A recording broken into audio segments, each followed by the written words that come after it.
नमस्कार मित्रांनो, माझ्या यूट्यूब चॅनलवरती मी सर्वांचं सहर्ष स्वागत करतो. मित्रांनो, यूट्यूबवरती विश्लेषण करत असताना मला महाराष्ट्रातील जनतेला आवडेल पचेल अशा पद्धतीचं मी विश्लेषण करत असतो.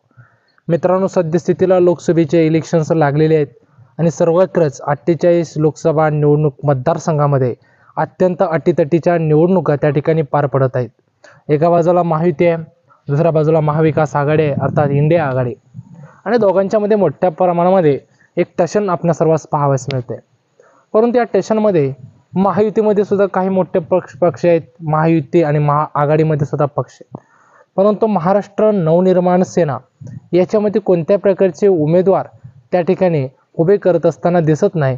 किंबहुना राज ठाकरे यांनी बिनशर्त असा पाठिंबा त्या ठिकाणी नरेंद्र मोदी यांच्यासाठी दिला होता आणि त्याच वेळेस त्यांनी एकनाथ शिंदे किंवा फडणवीस किंवा अजित पवार यांना पाठिंबा न देता नरेंद्र मोदी यांना पाठिंबा दिला होता आणि त्याच्या बदल्यामध्ये कोणतीही सीट अथवा कोणतीही उमेदवारी त्या ठिकाणी मागितली नव्हती.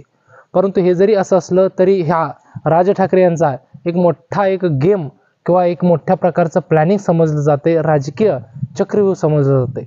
कारण राज ठाकरे लोकसभेला 2 म्हणता 4 पावलं जरी मागे आले असतील तरी त्यांचं फळ भारतीय जनता पार्टी विधानसभेला त्यांना निश्चितच देईल अशा पद्धतीची चर्चा सध्या ठिकाणी होत आहे. कारण हे तसंच आहे. महाराष्ट्र नवनिर्माण सेना आणि राज ठाकरे या महाराष्ट्राच्या जनतेमध्ये एक आकर्षण असलेलं, मराठी जनतेच्या मनामध्ये गारुड असलेलं व्यक्तिमत्व आणि पक्षही कोणी नाकारून चालणार नाही. महाराष्ट्र नवनिर्माण सेनेने ज्यावेळेस भाजप आणि युतीला बिनशर्त नरेंद्र मोदीसाठी पाठिंबा दिला त्याच वेळेस राज ठाकरेंचं जे ॲग्रेशन होतं, शिवाजी पार्कवरची जी मोठी सभा झाली त्या सभेमधूनच नक्कीच शिंदे आणि अजित पवार यांचा कॉन्फिडन्स त्या ठिकाणी दोनवलेला नाही किंवा कॉन्फिडन्स किंवा आत्मविश्वास कमी झालेला असणार आहे एवढं मात्र नक्की आहे. कारण राज ठाकरे हे महाराष्ट्रामधील सर्वोत्कृष्ट वक्ता असलेलं व्यक्तिमत्व, ज्यांच्या सभेला लाखोंची गर्दी जमते, कोणत्या प्रकारची भाड्यांनी गर्दी त्यांना आणावी लागत नाही. दस्तूरखुद्द अजितदादा यांनी सुद्धा एका मुलाखतीमध्ये असं सांगितलं होतं. राज ठाकरे यांच्याकडे वक्तृत्व आहे, त्याचबरोबर त्यांचं एक व्यक्तिमत्व आहे. स्वर्गीय बाळासाहेब ठाकरे यांचं मुशीमध्ये वाढलेलं व्यक्तिमत्व म्हणून राज ठाकरे यांच्याकडे पाहिलं जातं. गेल्या 18 वर्षामध्ये एकला चलोरीची भूमिका राज ठाकरे यांनी घेतली आणि त्यामुळंच एका बाजूला महायुती असेल, दुसऱ्या बाजूला आघाडी असेल, यांच्यामध्ये तिसऱ्या ठिकाणी आपण स्वतंत्र लढणं हे राज ठाकरे यांना विजयाच्या पत्त्यावरती पडत नव्हतं.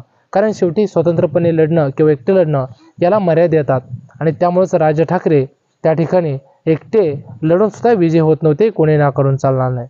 दुसऱ्या बाजूला त्या ठिकाणी राज ठाकरे यांनी मात्र 18 वर्षानंतर आपल्याला जर का पुन्हा विजयी वाटचाल सुरुवात करायची असेल, 2009 सारखे विजयी यश खेचून आणायचं असेल तर कुठंतरी कोणत्या तरी युतीला किंवा आघाडीसोबत गेलं पाहिजे अशी भावना त्यांची तयार झाली आणि त्यातूनच त्यांनी हिंदुत्वाची भूमिका मिळती जुळती असणाऱ्या भारतीय जनता पार्टीशी त्यांनी सलोख्याची भूमिका घेतली. राज ठाकरे यांच्याकडे वक्तृत्व आहे, नेतृत्व आहे आणि त्याचबरोबर कार्यकर्त्यांची फौज त्यांच्या मागे आहे. महाराष्ट्र नवनिर्माण सेनेच्या कार्यकर्त्यांचं जे काही मोहोळ महाराष्ट्रामध्ये त्या प्रकारचं मोहोळ गेल्या 18 वर्षामध्ये मला वाटत नाही की दुसऱ्या कोणत्याही पक्षाच्या मागे राहिलं असेल. कारण सत्ता असताना एखादा पक्ष चांगल्या पद्धतीनं अस्तित्वात असणं ही काही विशेष गोष्ट नाही, परंतु कोणत्याही प्रकारची सत्ता नसताना देखील पक्षाच्या कार्यकर्ते, पदाधिकारी आणि त्याचबरोबर पक्षाचं संघटन चांगल्या पद्धतीने टिकवून ठेवणं, किंबहुना वाढवणं आणि महाराष्ट्र नवनिर्माण सेनेच्या शाखा वाढवणं हे राज ठाकरे यांनी गेल्या 18 वर्षामध्ये केलेलं आहे.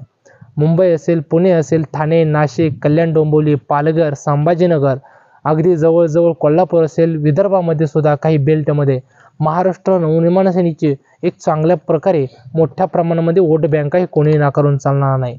महाराष्ट्र नवनिर्माण सेनेच्या माध्यमातून येणाऱ्या लोकसभेला भारतीय जनता पार्टीला निश्चितच फायदा होईल. परंतु राज ठाकरे यांच्या एक 4-5 सभा झाल्या तर त्या सभेतून एक वेगळ्या पद्धतीचा मेसेज खऱ्या अर्थानं देशाच्या राजकारणामध्ये सुद्धा जाऊ शकतोय. मध्यंतरी राज ठाकरे यांनी एक कट्टर आक्रमक हिंदुत्वाची भूमिका घेतली होती.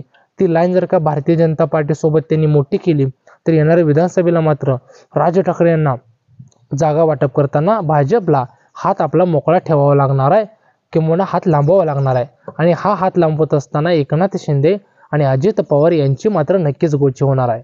कारण राज ठाकरे हे थेट भारतीय जनता पार्टी आणि त्यातल्या त्यात नरेंद्र मोदी आणि अमित शहा यांच्याशी त्या ठिकाणी पाठिंब्याची भूमिका घेऊन ते भारतीय जनता पार्टी सोबत आलेले आहेत. त्यामुळे येणाऱ्या काळामध्ये अजित पवार असतील किंवा एकनाथ शिंदे असतील यांना कोणत्याही प्रकारे न मेचता अत्यंत मोठ्या प्रमाणामध्ये बार्गेनिंग करून राज ठाकरे स्वतःच्या पक्षाच्या पारड्यामध्ये चांगल्यातल्या चांगल्या उत्तमातल्या उत्तम आणि जास्तीतल्या जास्तीत जागा कशा पद्धतीनं पदरात पडतील हेच बघणार नाही, हे नक्कीच खरं आहे. कारण राज ठाकरे हे असं व्यक्तिमत्व आहे की कोणालाही ते नमून राहणार नाही, अगदी रोखठोक आणि आक्रमक भूमिका घेणार. आणि लोकसभेला आम्ही 4 पावलं पुढं आलो नाही, उलट मागच आलो, परंतु विधानसभेला मात्र आम्हाला 4 9 8 पावलं तुम्ही पुढं जाऊ द्या अशा पद्धतीची भूमिका त्या ठिकाणी राज ठाकरे मांडतील. आणि भारतीय जनता पार्टी सुद्धा राज ठाकरे यांच्यासाठी हात मोकळा सोडेल एवढं नक्की. धन्यवाद.